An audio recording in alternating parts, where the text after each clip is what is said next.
you for tuning in to Tackling Tomfoolery. I am Malika Rogers. I'm Francie Moore. Not to say it. And I'm A.M. Lewis. It makes his teeth white. We are so happy to be back. We had a break, but we are back in here, and we're excited. At least I know I'm excited. I try not to speak for y'all, but I am excited. I'm excited. It only took us a few years to get cracking today.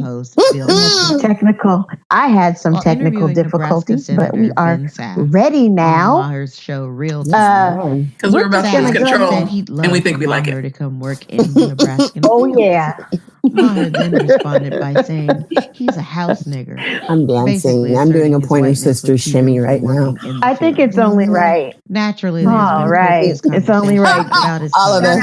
Shout out to yes, but we're all shimmying. Yes. Shout out to the Pointer Sisters. Called for his shout out to a good shoulder shake. Of his show. That's right, with the slow hand, baby. They pointed That's right. That's right. Ain't nothing like a slow hand, an easy touch. Yeah. Others and like it. And came to Maher. So I'm gonna get started with some highs and lows, and how he supports Black causes for racial equality. Alicia, why don't you? I mean, AM, whoever you are. That's what people were saying. God dang it. I hate it when I'm confused about my own identity. What your name is? Who this woman? The word is all right. Man dance with his own wife. Isn't it just like a kind of endearment to you people anyway? I'm not one. My high is this wonderful, beautiful, lovely website called blackandhooded.com. Black and Hooded features recent college graduates who've gotten either their masters or their doctorates. More than anything, and they are all to say it.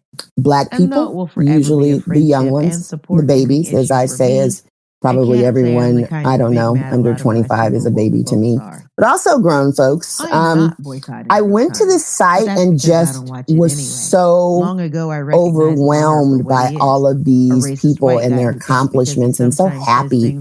And it made me teary-eyed in the good way, though, you know? So it is also a hashtag on Twitter. And they have an Instagram page.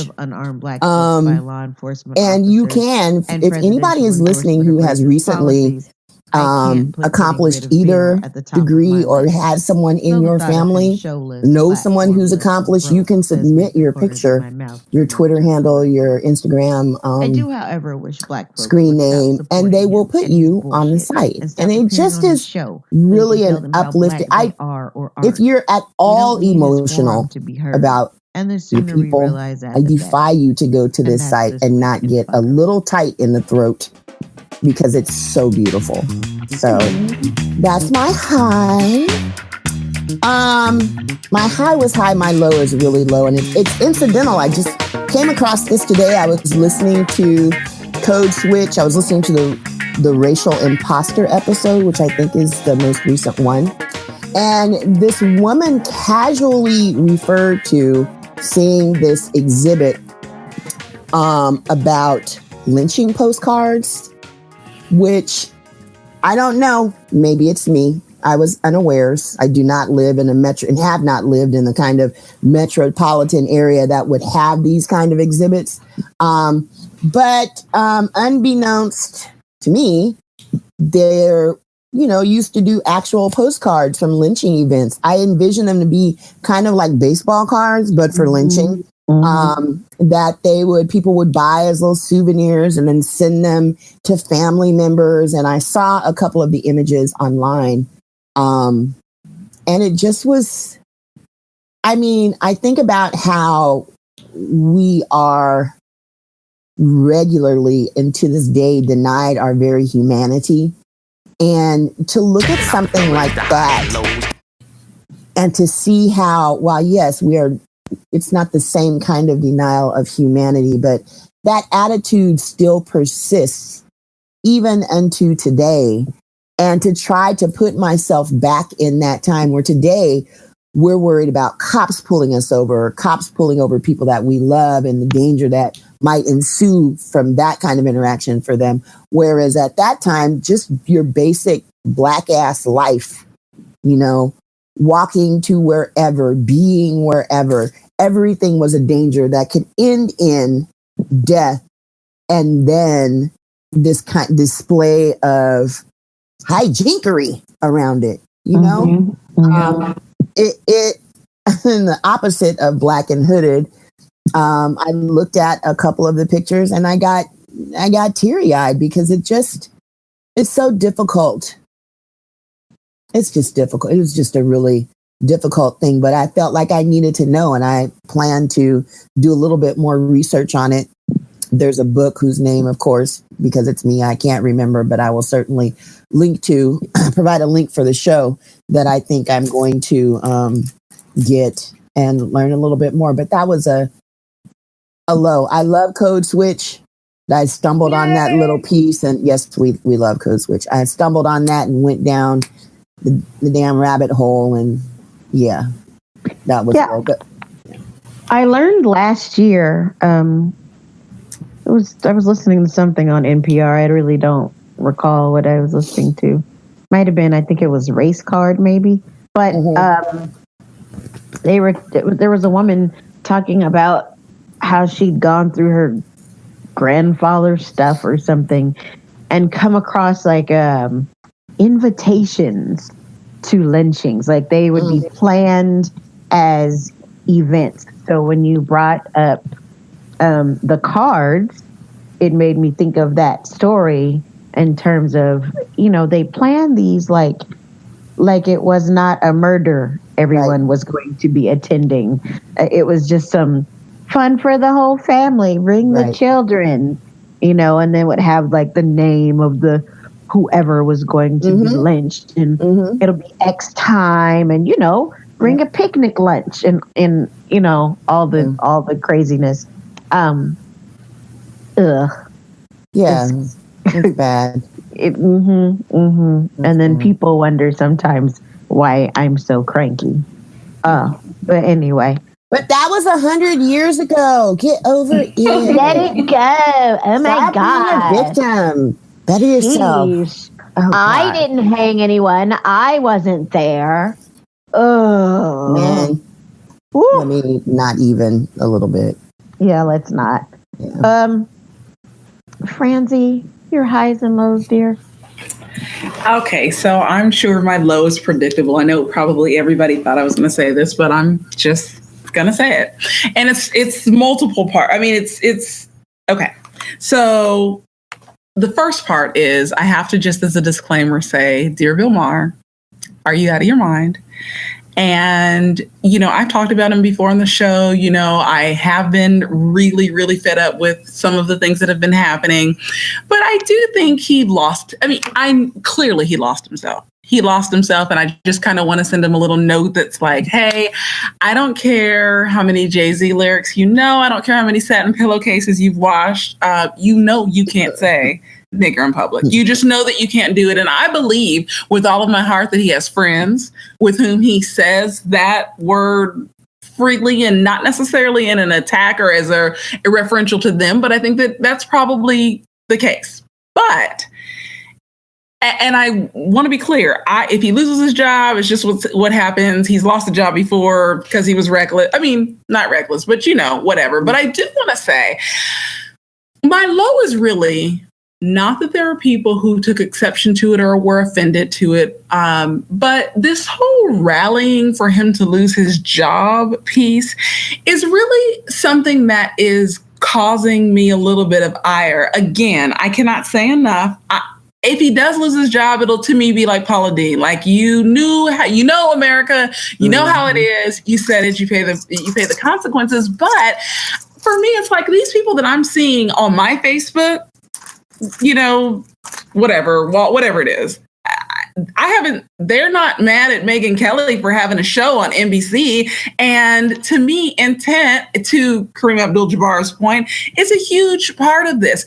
A man who calls himself a house nigger, is it inappropriate? Absolutely. It's not the same as Paula Deen calling Black people niggers or Megyn Kelly just generally being a racist pig for years and years and years, and now she's mainstreamed. Why? Because Donald Trump doesn't like her. So I think here's the low for me, and that is, we know white people are racist. We are all steeped in this white supremacy and patriarchy. All of us have to fight it every single day. And for me, you don't say like, oh, Lyndon B. Johnson, you're a racist, so I would like to work against you being president. I don't know, I'm taking it back. But like, clearly you have a problem, but you are in this, you're doing something that's going to change the course of Black people's lives forever. Why am I expending energy fighting that, as opposed to, and for me, Bill Maher brings a conversation, not necessarily his even, but he brings voices that are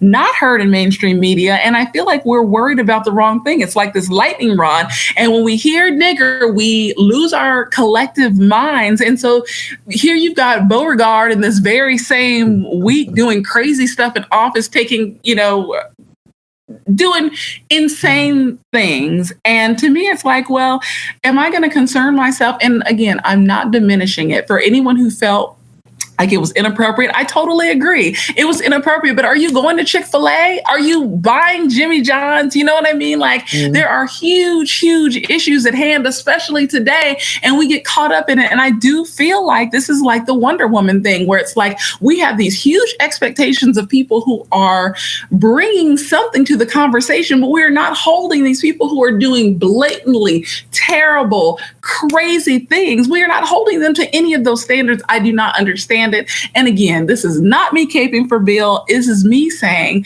we have really got to focus. We can't be I feel like we cannot be galvanized by the word nigger, but not at all thinking about how other things in life are playing out. This for me is my low, because I feel like it puts us in a place that is almost akin to these Trumpists who are just like, whatever he does is amazing. And we're like, nothing is racist unless it says nigger. And I have a hard time with it. I have a hard time with it because I feel like it isn't informed, and it isn't even about the best, the thing that's most productive. And again, I cannot say enough. It's not that I think that he was right. He was absolutely wrong. But is this where we're investing our energy? So for me, like I've had a hard time with that. I've grappled with that all week. So that is my low. Okay. And I'm sorry, I went on a little bit of a rant. But I'm back and forth about my high. I was going to say Emmanuel Macron because he's like clearly a G, but I think I'm going to just go ahead and make Wonder Woman my high. I feel like there are problems with the movie, but those first scenes when it's all of the women and like Robin Wright is amazing in that, and Connie Nielsen, whose face is generally not my favorite thing in life. Like that island, and granted, for all the people who are like, there weren't fat people, there weren't black people, the black woman was the mammy and she was really strong, and whatever. I get it. But watching it to me felt like watching Daughters of the Dust or like watching Get Out in the theaters. Like I felt happy and reflected in a way that is not whole. It's true, because it wasn't wasn't exactly my reflection, but it's like it's a movie about women who are like kicking ass and taking names. I can't be mad at that. So that's my high. Okay. Fair enough. I mean, I addressed my thoughts about Bill in this week in fuckery. So I'm not going to say a whole lot in response to that. But I mean, I will say I already didn't like that motherfucker anyway. So it didn't make me like him any less because I couldn't have liked him any less. So I'm kind of like, you're out of line, but pass the peas because you're always out of line. Yeah. Anyway. But I am curious. I just would like to know, do you feel like there's a legitimate idea that he brings diversity of idea and people from many strata to the table that you would not hear otherwise? I cannot answer that because I do not hear it, because I don't watch that shit, because I don't like him. Okay. I don't watch his show. I have not fucked with that man in almost 10 years. I don't know. All right. I mean, I have seen clips from real time where I mean I can clearly see who's on the show, but I don't see enough clips to have a real opinion on that because I cannot stand him. So I don't watch. People send me an interesting clip because they want to tell me about a specific guest, or conversation. I will watch that, but I haven't done that enough to be able to really say. But I will say, I mean, I'm not rallying for his show to never come on because I don't care about his show and I don't care about him. If the show went off, I would not care. If the show still comes on, I do not care. My main thing is I do wish Black people would stop fucking with him and his show. I do wish that. What he said the other day was not out of the norm for him. It wasn't. He says foul, undercover racist shit. He uses coded language that's often racist. He says misogynistic shit. He's, as an atheist, insulting to, people who are religious or whatever in a way that's unnecessary and extra foul. So, I mean, he's been doing that. And I'm not quite sure why this particular thing made people more angry than usual. But I mean, he's been garbage to me for a really long time. Fuck him. But anyway, for me, I'll start with my low.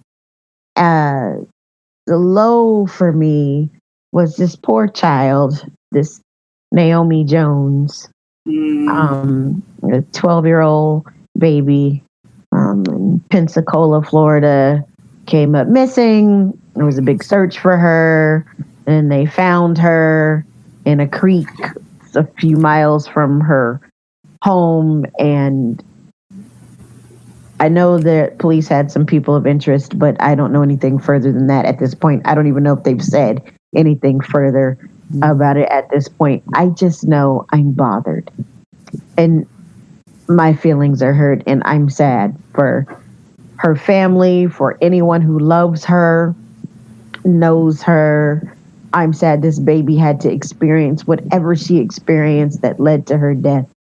And the shit is hurtful. So that was the low for me. People messing with kids, just death to them for real. I just can't. My high. I too have been like all into these graduation pictures and videos and everything that have been lighting up my Twitter feed and my Facebook timeline, and even the pictures on Instagram. I have loved seeing all the things about the graduations. I will say that I am over there being 30,000 graduations during a kid's life. Because when I was little, you just promoted out of 6th grade to junior high. You promoted out of 8th grade to high school. There was no graduation ceremony. You didn't have a cap and gown when you were 3. I'm getting out of pre-K and going to regular K, and I got a cap and gown. I'm not into all the 50-11 graduations. But high school and college of whatever level, I have enjoyed those. And I did admittedly enjoy the junior high video. What's the name of that school? It is, let me find it so I can, is it Brookwood Junior High School? I don't even know what city or state that is.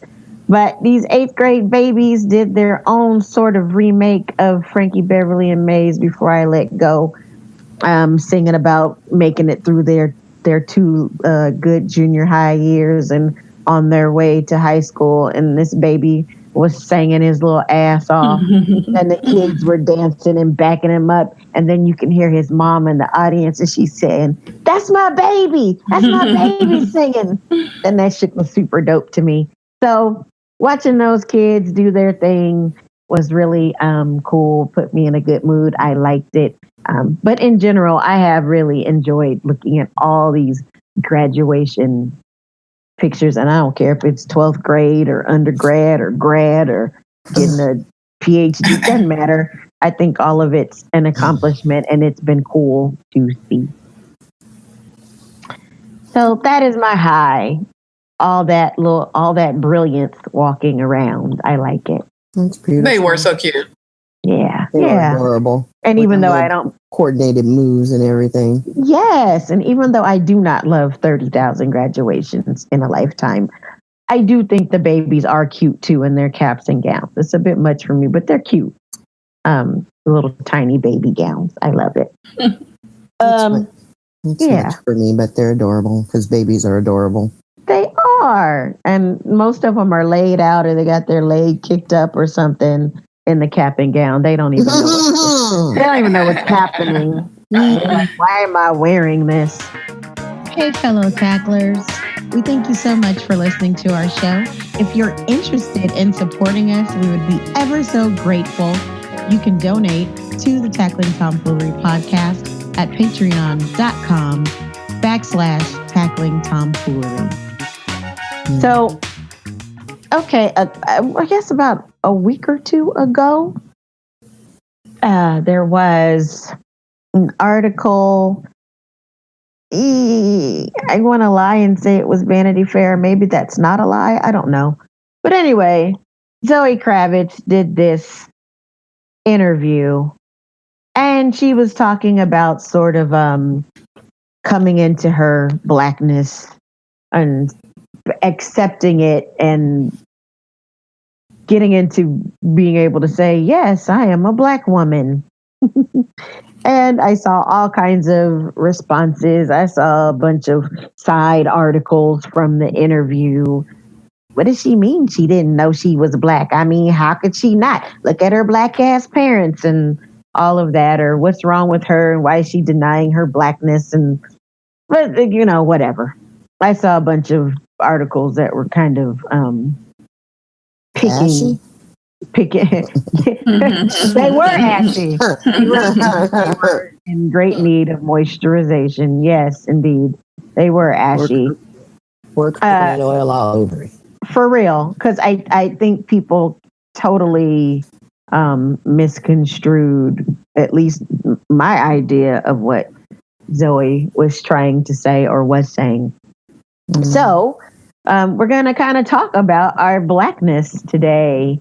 Talk about when did we know we were Black? Like, when did we know that it meant something different?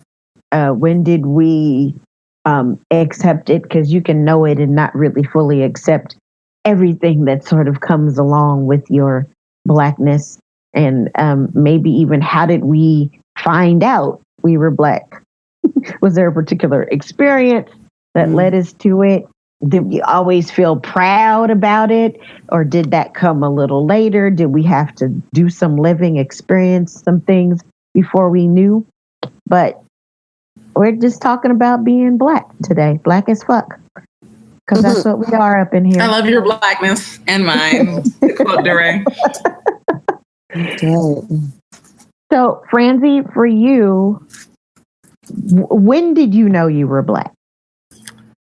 This is a complicated question. I've thought so much about it. Can I talk about this being succinct? But I want to say, I feel like in one way, I always knew that I was Black. I mean, I grew up in a house where Too Late to Follow Rope was a book that was just there. It was a book that I read. You know what I mean? Like, we had Aretha Franklin's Amazing Grace and like everything Andre Crouch and Walter Hawkins and Denny Bill Hall ever put on a record. And we went to this, when I was little, we went to this tiny, tiny church with only like country Black people who had known each other forever. And we sang out of a hymnal where most of the songs were written by a Black man. I knew all the words to lift every voice and sing. Like my dad was a postman, and in the summertime he would come home and he's like, you know, like once the summer really hit and the sun had been out, he's like, look, y'all, I got my mahogany, you know, and he would hold out his like deliciously chocolatey, like red undertone arms, and we'd all be looking like, oh, magic. And my sister would, when we would go to the pool, she would like lay out in the sun because she was going to tan. Like it was a big thing for her. She was like, she wanted to get as dark as she could possibly. Like it's, so I'm saying all this and people are like, oh, that's not what Black is. But I feel like it is, because there are so many parts of that I did not feel had anything to do with, except for I didn't assign importance to it as a kid. But I think what it allowed me to do for like the first 12 years of my life is sort of grow up in this like magical world of Blackness at home in church and a really diverse school. And so I never was the only Black person. I never doubted it. Like I never felt any way, except for like my mom used to have this thing that she would say, her grandmother said that like everybody should be the color of her cousin Irwin, because, you know, if he wasn't, that meant some white man was messing where he had no business. And I mean, I feel like I have to say all of this to prep for saying that that was always true. And I think that that is sort of where my life was built. But we didn't talk about like, we didn't really talk directly about the sociological impact of that. So I grew up with this like really rich Blackness. But when I was 13, when I started at Kennedy, I started hanging out with a friend from church, and she was like, yeah, you know, I think you need friends your own age, which really meant my friends don't really want to hang around you, which is fine. And so in the between being with her and meeting new friends, I went to the library at lunchtime, and I read John Hope Franklin, and I read all these. I mean, like I started with one thing, and I Carter G. Woodson, and so it was like I was getting this awareness that all of the things that my mom had told me that my grandfather had always said about being Black, like you have to do twice as much to get, you know, half as far, and, you know, people are not going to expect much of you, and you have to show them, and, you know, all these stories that I had heard, I'd always kind of dismissed those, you know, because I thought they were just like historical dreck. And so reading these books and then really understanding that these were not things that happened a long time ago. This is real life, and it impacted me. That made me swing super. Like I was militant probably from the time that I was 13 to the time that I was 21. And I will say I went from a time when I had lots of white friends to a time when I had no white friends, because I was like, listen, I don't know what's going to happen. And I feel like it's that thing that where you find out that things that maybe you didn't know had meaning. You know, like the quiet things that get slipped in that if you're not aware, don't register for you. I felt like I was super sensitive to all of those things. And it was like, what? You know, and I won't say that I was racist, because I had all of this cushion of really good experience. But I feel like I was definitely like, you know what? I don't really need to mess with you like that, because I don't know where your head is. And obviously that would be the turning point. There was no moment where I'm like, oh, I'm scared for this reason or anything like that. It was just reading and understanding that this was not ancient history. This was real life. And it was my real life, even if it was like not, and understanding that like the stuff that was happening to my cousins in LA and, you know, with the police, that was all related to Blackness and slavery and the sociological impacts of that. So that's my very long answer.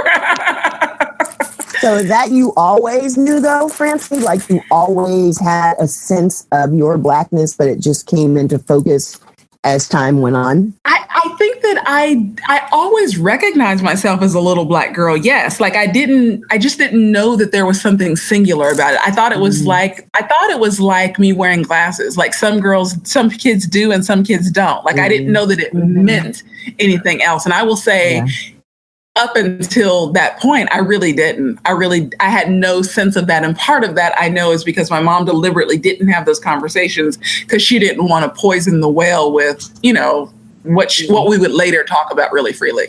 Mm-hmm. Let's see. Okay. Malika? Well, I don't, people often talk about kids being colorblind. And I mean, anyone who knows me knows I think colorblindness with regard to race is stupid. No one's asking anyone to not notice. They're asking people to not let that be a reason they don't like someone or a reason they, want to denigrate someone. Mm-hmm. Right. But babies are not colorblind. They can see each other, but they just don't care about that. It's not that important to them. So I think for me, I always knew I was Black. I just didn't always know why it was pertinent or how it was going to shape my life experiences and what it meant for me socially and politically. And, I didn't know those things at a young age, but I knew I was Black.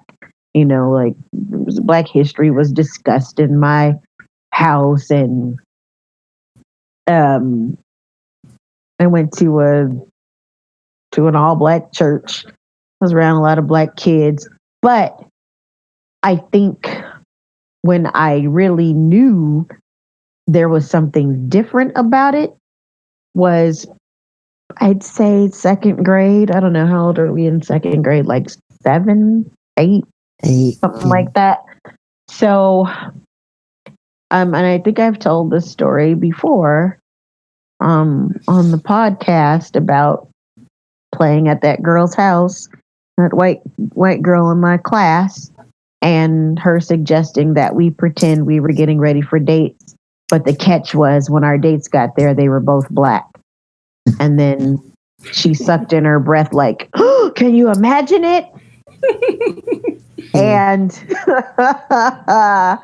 that was the most fucked up play date anyone's ever had. But anyway, I was like,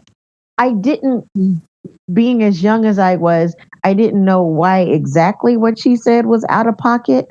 I just knew it was out of pocket. And I think that was my first experience with knowing that something was different about being Black. And that suddenly it became super obvious. Oh, I'm Black.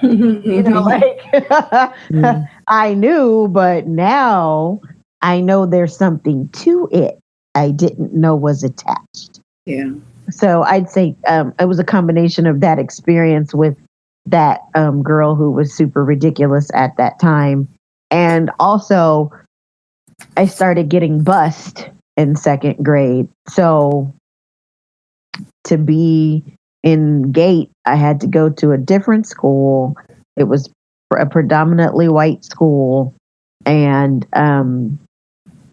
just as a kid, you're a sponge. So I started taking on what other kids in the class were interested in, what they wanted to wear, what they were talking about, what they were watching, listening to, and all of that. And I had a very super, all Black everything stepfather.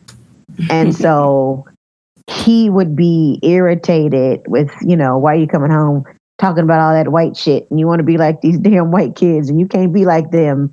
And I didn't know what he was talking about because I'm 8. I don't, all I was thinking about is, why is he so angry? Goodness, he's grumpy about this.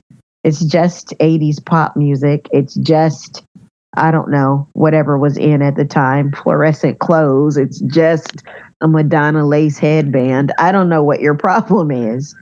So yeah, the kind of those things were what made me know not only that not just that I was black, but that black meant something other than what I thought it did.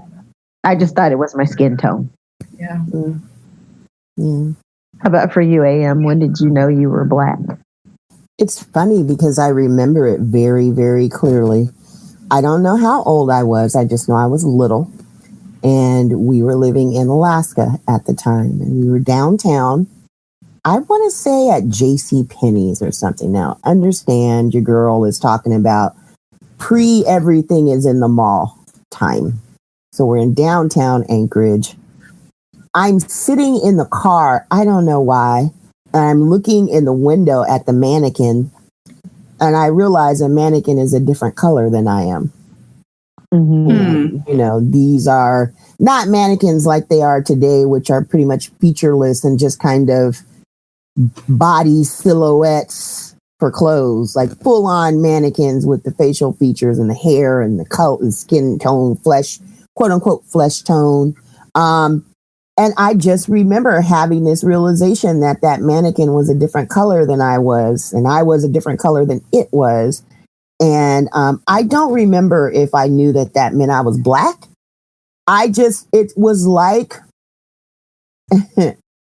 kind of a racial Wizard of Oz moment where everything went from black and white to color. And then I just knew that there were differences like between people, but I didn't know what that meant. And then it is kind of like I was asking Franzi, like I remember when I knew I was black, or you could say I remember when I knew there was something different. And then over time, different things happened to kind of sharpen the lens on what that means. But it took a long time. The next thing that I can remember happening in terms of race was two things. When I was also a kid, we were in Travis on Travis Air Force Base at this time, and I was outside getting my whole kid life at the playground because that's when kids played outside because your parents freaking made you. Also, there were no video games and 3 TV channels. I know that's going to make me sound really ancient. That's all right. I know some of y'all know. So I was on the playground kicking it, and this little white boy socked me dead off in my mouth. Oh, yeah, he did. Pow! Also a bad play date. Okay. It wasn't even a play date. We just happened to be at the little playground at the same time. So, but I knew him, right? I knew him. I want to say he was in my class or whatever. And he lived right by the playground because he busted me in the face and then ran home, right? So I go home. I go home and my dad gets me and has me show him where the little boy lives, knocks on the door, and he's going to square the shit, right, with the parents. And so the dad comes to the door. I can visualize this, but it's silent. Dad comes to the door, blah, blah, blah, blah. We go home. And I remember my dad telling my mom, yeah, that man was racist. But I didn't know. I knew that meant something about us and something about me, but I didn't exactly know what it meant. I'll say I was probably 7, maybe 6, 7. I didn't know exactly what that meant. A couple of years later, maybe, my neighbor and I, Pam, we were both in the same Girl Scout troop, probably Brownies, and we had this thing. We were some kind of excursion we were supposed to go on. We were all excited for it. We're going to meet. There was a Girl Scout clubhouse. We're going to meet at the Girl Scout clubhouse Saturday at whoop-de-whoop time. Her mom and my mom were best friends. They get in the car together, put us in the back seat. We go. Ain't nobody nowhere. Come to find out, we had either the wrong day or the wrong time. We were the only two the wrong day and the wrong time. Again, I'm just kind of like, I don't know what. Hey, what do you mean? We're not going to get to go? And I remember my mom and Pam's mom, Mrs. Jordan, may she rest in peace, talking about it and saying that it was racist. And it wasn't a coincidence that we were the only two kids that missed out. We were the only two kids that had the wrong information, and they made some kind of a deal over it, but I don't know what. So those were the first two kind of incidents in my childhood where I knew there was something different about being Black, and that there were some kind of connotations that weren't cool, but I still didn't put it all the way together. I still couldn't have told you, well, when you're Black, there are some people who aren't going to like you, that are going to think. I couldn't have, I didn't know. I just knew it was something different. That was my beginning. It's funny that you say that, because there are things that when you look back, clearly with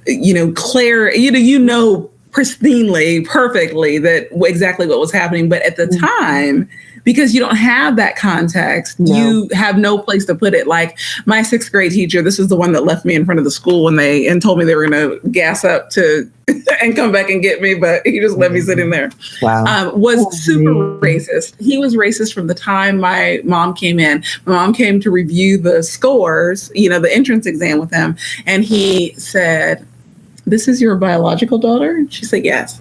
And he said, "I'm going to need her to take this test again." And so she said, "Well, what's the problem?" And Mr. Hawk, Garrett Hawk was his name. That's right. Call him out. And she didn't fight it. She said, "Okay, and I had an attitude because I didn't want to leave my school. I was like, screw this test, whatever. I take the test again. We get into class. And when I tell you, people laugh all of the time. When I tell you that I spent the entire 6th grade out in the hallway with my friends playing, because so some of it was really, I loved it, right? Because we were only doing the work in the book. So my friends and I were like, oh, well, let's just do all the homework and all of the books, and then we'll never have to do anything else in class. But he let us, and it was me, a white boy named Jeremy, an Asian boy named Devin, a Mexican boy named Antonio. Well, Antonio did not always get his work done, so he couldn't always play with us, but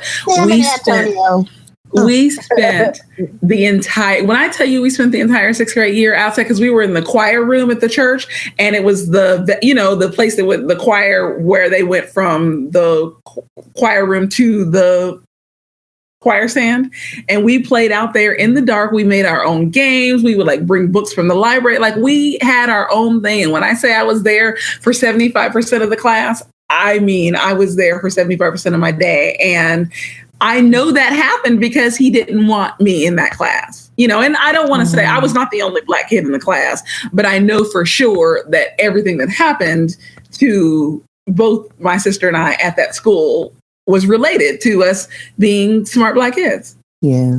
But I didn't know that then. I was just like, oh, Mr. Hawk doesn't like me, but that's fun because I can play in the hallway. Wow. I'm trying to imagine that. Oh, dang. Woo!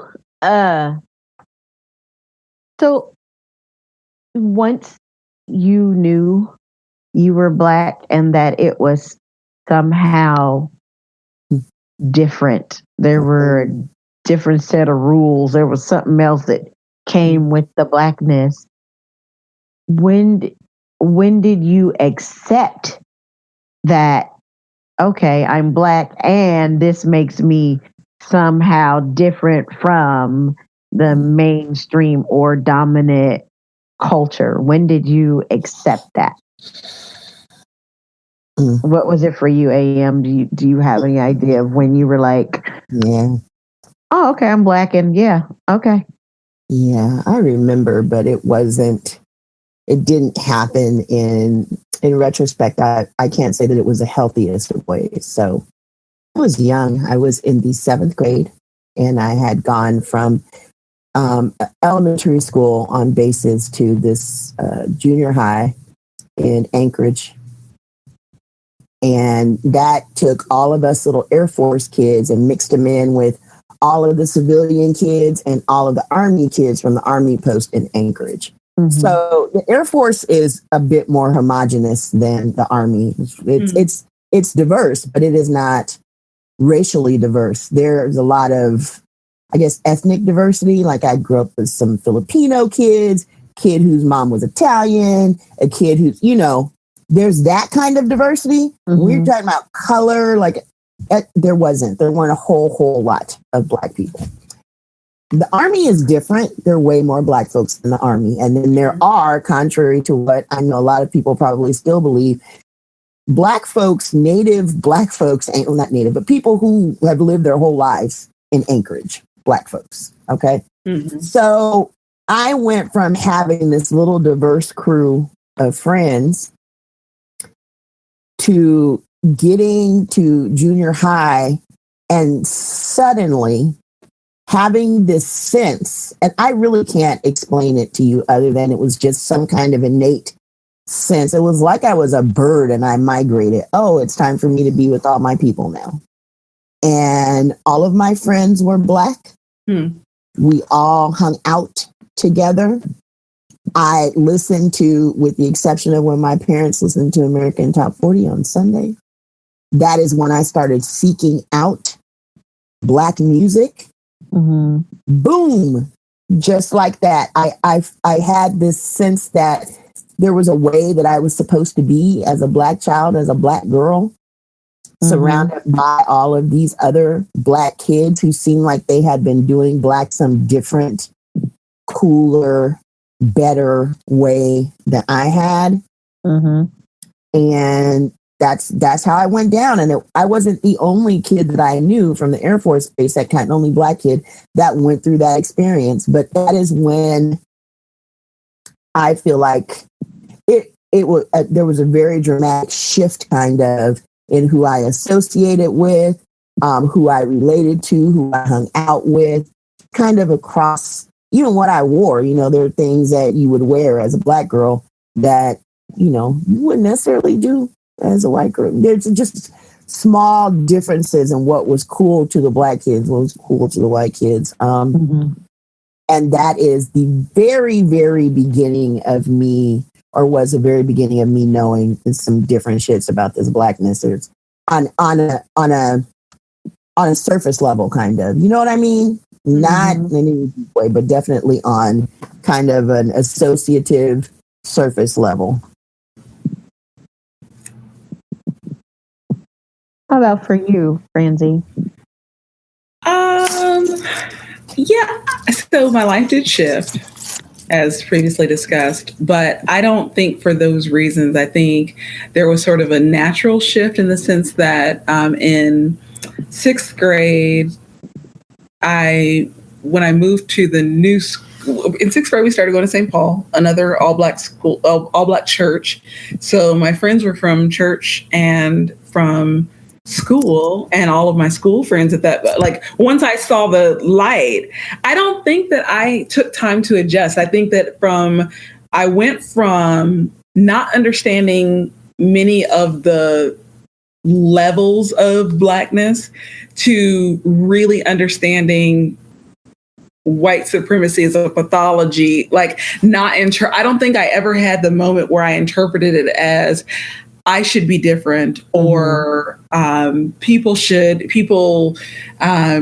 may need adjustment. I think that there was a diplomacy that when I got out of the super militant stage that I adopted, because it was like, listen, I know that I need to live, and I have a big mouth, and I need to watch what I say around in certain places because I need to live and I need to earn a living.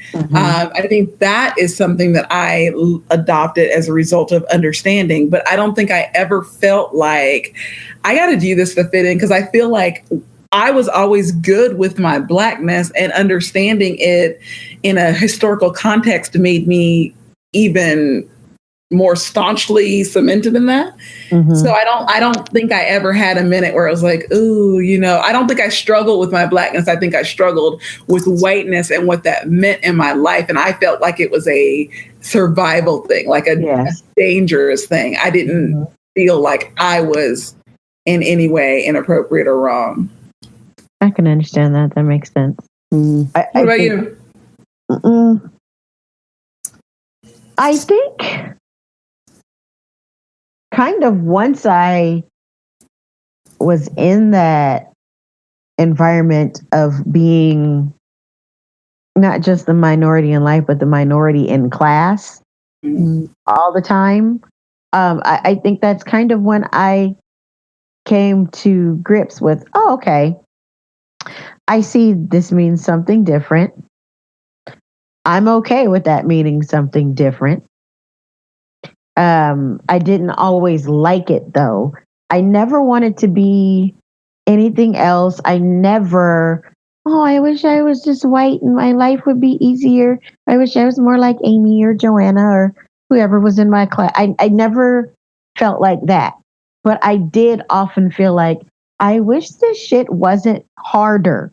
Why is this harder? And it was even that for me at a young age. Like I remember, because I was at a predominantly white school, I mean, I would get asked, stupid ass questions like, do you sweat?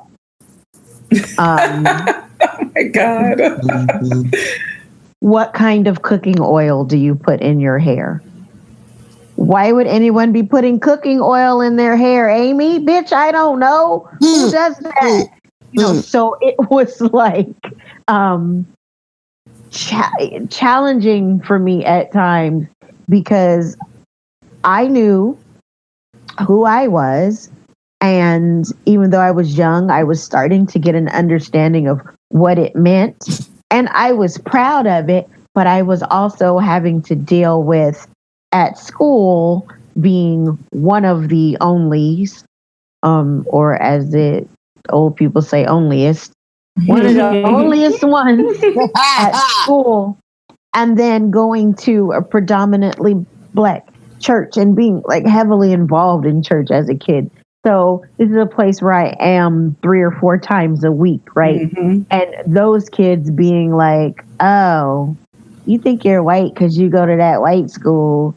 They got you acting like them, where the white kids are noticing only how different I am from them in terms of my hair, my cooking grease in my hair, and whether or not I sweat.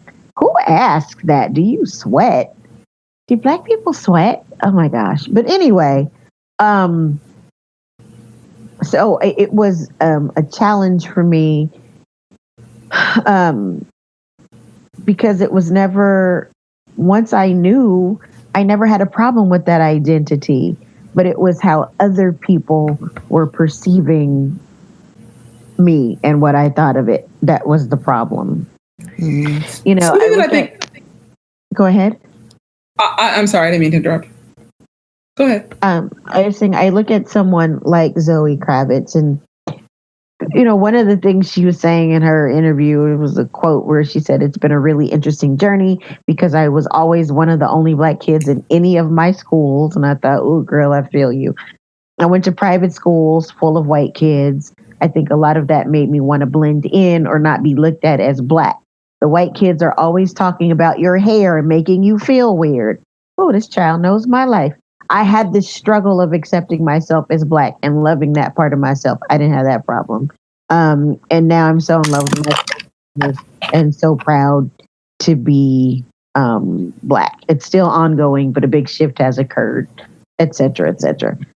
I could very much relate to what she was saying. I never wanted to not be Black, but I didn't want it to be constantly made to be a big deal. When you're a kid, you just want to fit in. I didn't want to fit in terms of, I wish I was white and then I'd be just like everyone else. I wanted to can you just treat me like you treat everybody else? Can we all just be cool? Can we all just go out and play? Can we all just do this homework? I mean, why do there have to be conversations about me in this way? And so that was a frustration for me.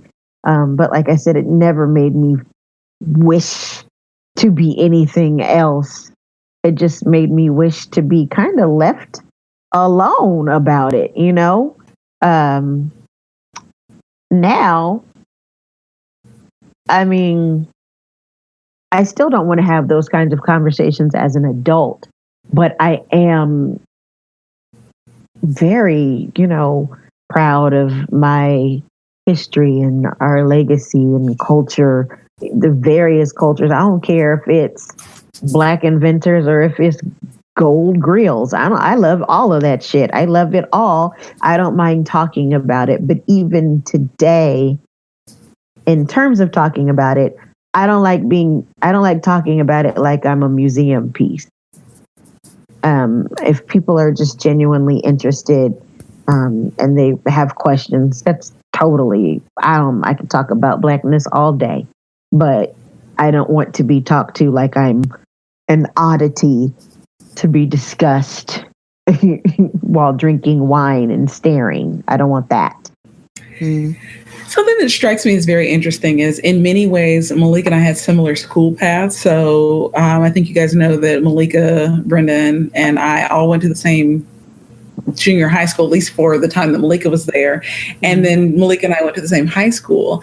And I think probably because of the circles that we traveled in, our experiences are so radically different. I did not have those experiences that Malika's talking about in class. I didn't have any of those in either of those places. And girl, because you were in the hallway. Multicultural band of friends. I did not start skipping school until my junior year, so definitely in high school I was there. But I do think and so something that is, it's just something that's interesting for me. But I also think that the classes where that's most likely to happen, we didn't share any of those teachers either. Like, I don't think you had Mr. Morse, Mr. Kroger, or you did have Mrs. Reed, but I loved Mrs. Reed. Yeah, I loved her too. Jane Reed. Yeah, she was the best. Although I'm going to say Mr. Morse, shout out to him, because if it wasn't for him, I think I would have dropped out of high school. But I think it's interesting that you can be in the same place and have such drastically different experiences. And that's one of the things that I just wanted to call out. So Blackness is Blackness, except that it can be in the same place and be represented and reflected very, very differently. I'm curious to know what you guys think about how Zoe Kravitz's multiracial identity affects her perspective on this. Do you feel like, Malik, you said you identify with her experience, but do you think that there's a part of that is more, that it's different because she is mixed and rich? Absolutely. I think money and whiteness can, definitely factored in, and she did talk about that kind of in the interview. And I'm not biracial, but I would imagine just common sense that sometimes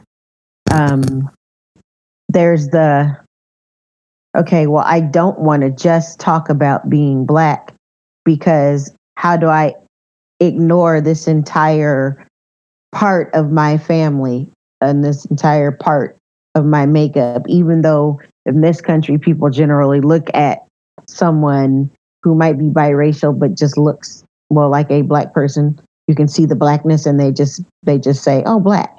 And that's generally how people are perceived, but that's not necessarily their reality. Like, how do you ignore your grandma or your grandpa or your aunts, uncles, whoever, all these white folks who are in your family? You can't ignore them because they are a part of your makeup. You wouldn't be here if not for those people too.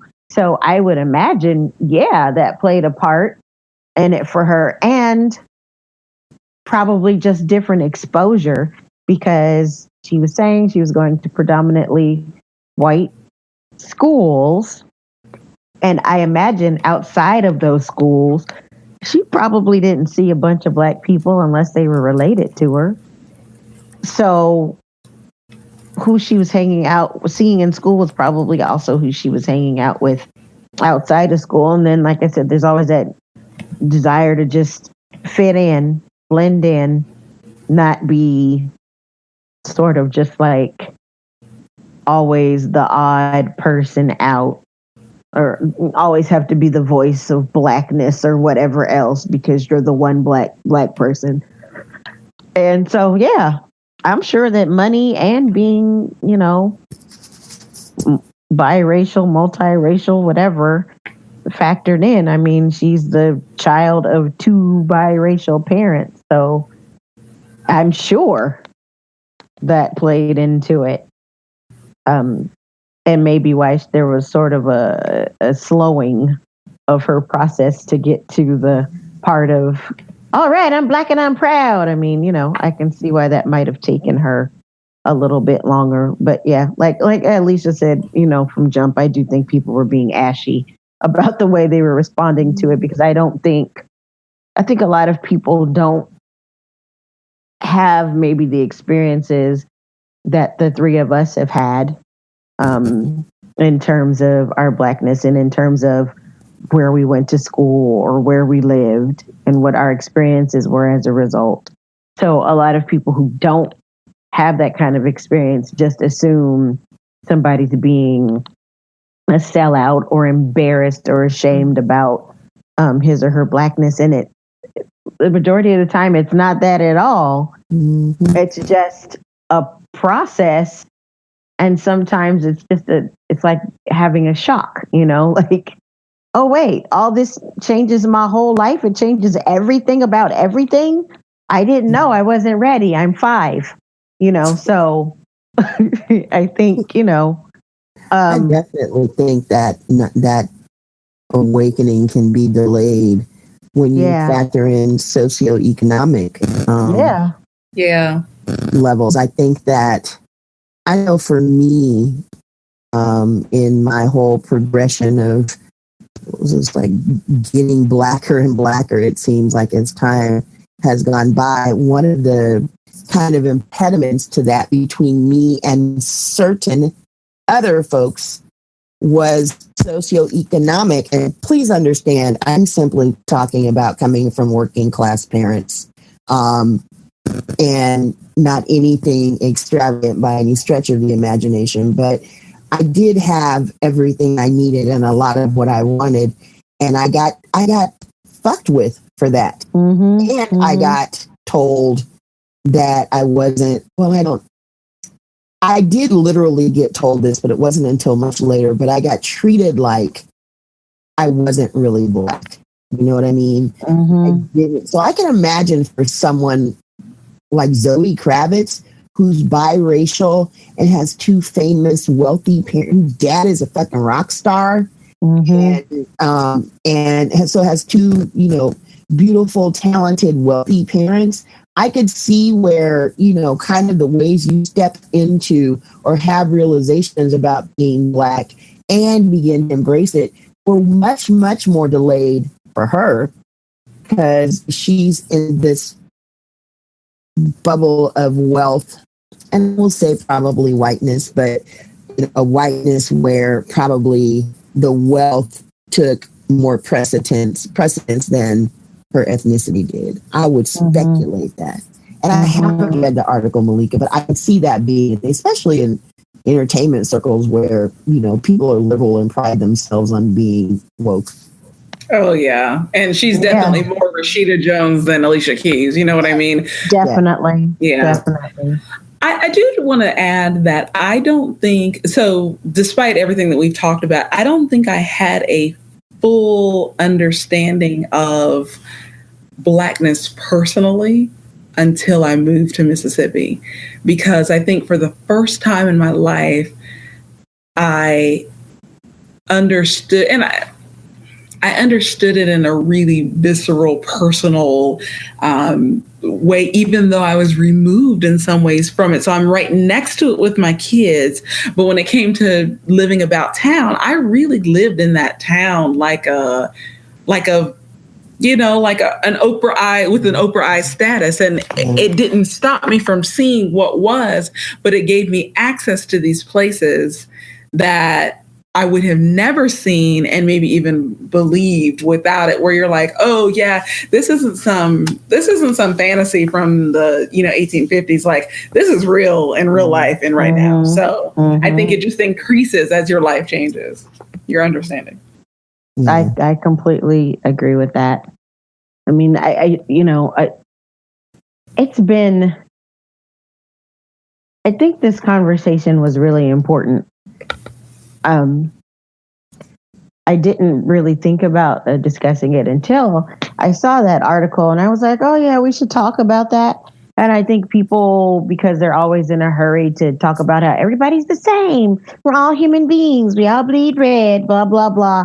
And so I think sometimes in that process, what it's like to be an other, so to speak, kind of gets lost in there somewhere, and people don't always understand there is a process and a story and an experience that comes along with it. Mm-hmm. So anyway, shout out to Zoe. She's doing her thing. And I'm just thinking, Malika, about how, you know, we've all got different stories and different ways we came to terms or arrived at Blackness. And you just think that this is, I'm sure, well, I'm not sure, but I'd venture to say that people of other ethnicities who live in this country have similar realizations. But do white people ever have to realize they're white? You know what I'm saying?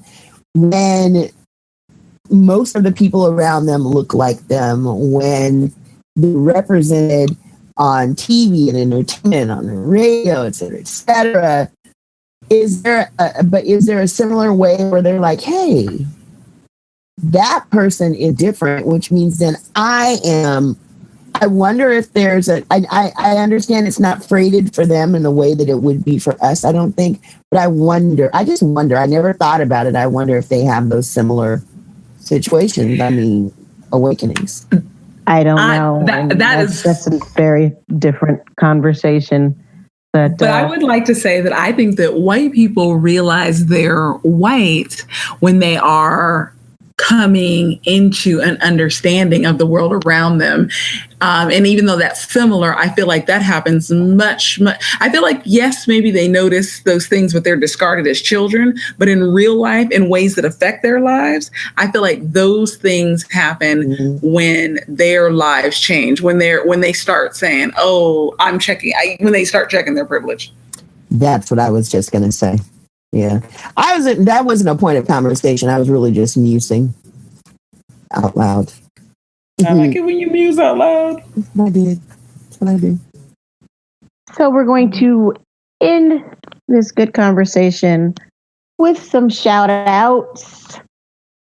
AM, do you have some shout outs or a shout out? You know what? I do not. I don't have a shout out today specifically. Shout out to this peach balloon in the bottle that I got from Trader Joe's. That was delicious. How about that? That's my shout out. I hear good things about those. It was delicious. Franzi, you have a shout out? Yeah, that's just a quick shout out to Glory and the Well-Read Black Girl. And I don't know how I haven't known that was such a thing, but I love the name. I love what they do. I think now more than ever, we do need to be cultivating readers and writers, and that's awesome. There's a Kickstarter for them. They're having an upcoming conference. So if you want a place to put some cash, I think that's a great idea. And I'll put the link to Well-Read Black Girl in our message. I've not heard of that, but it sounds interesting. My curiosity is piqued. So I am going to shout out not to a one particular person, but in keeping with the theme of graduation season and seeing all these beautiful kids and young adults doing their thing, I'm going to shout out parents, all the parents who have been prom prepping and graduation prepping and doing all the things to prepare to get their kids in order, 8th grade promotion prep, all of that. Shout out to all those parents who helped get their kids to where they are, who helped participate in their success, and who are, working behind the scenes to keep it so the kids look great and so that we look at the videos and get excited. Shout out to all those parents doing the behind the scenes work, all the hard work they do. And projects and papers. Oh, please don't get it started because it is only 5th grade and I am tired of homework already. So, somebody help me.